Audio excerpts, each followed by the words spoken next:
Okay, so you see they are completely flat, and you can see some bubbles because of the fermentation process. Okay, but you see the difference. So these ones are completely flat and are ready to be used.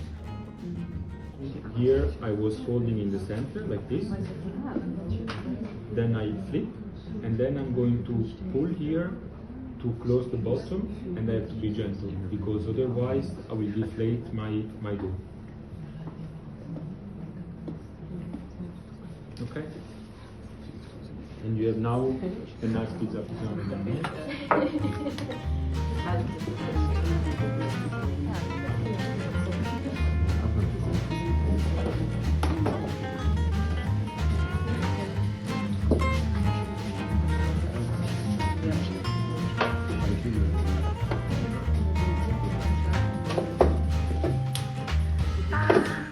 When you take the pizza bowl out, just pay attention because you're moving it. So how do we stretch it? First of all, we are going to make it round. We are going to flip it in the semolina. Okay? We always start with a round shape. Neapolitan way, we are going to close the finger, one end on top of the other, and I just want to distribute the air to the crust. I'm starting from the bottom, pushing down. Okay. First half is done. Flip it, second half.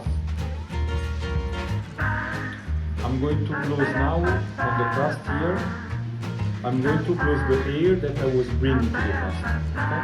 So you see one finger is enough to stretch this dough because it's very relaxing. Some semolina on the pizza plate. The crust is done, but it's a small pizza. I want to make it bigger, so I'm going to put it on my hands. And when you lift the pizza, you have to imagine that you are driving a car. Okay, so you have 1 and 2. I have the pizza here. You can also rotate it to stretch it a bit. Okay, so I'm going down, and then I can rotate. Very gentle. If you don't feel confident to rotate, you can just wait. You turn on Netflix and then you wait. And it's done. Okay.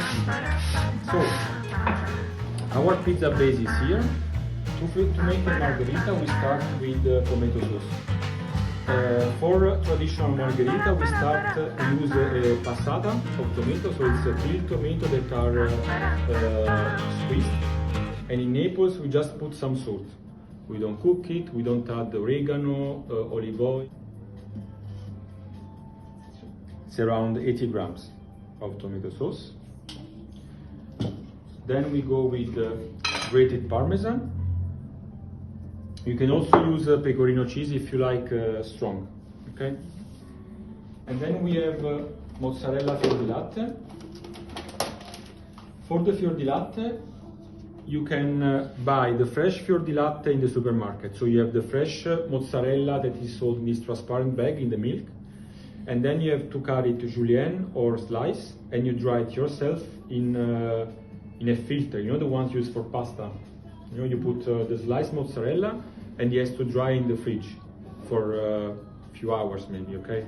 But the message here: don't buy fior di latte or bufala straight from the margherita. Last step: some basil and olive oil on the crust. And then we go in the center. Et voila. Easy, no?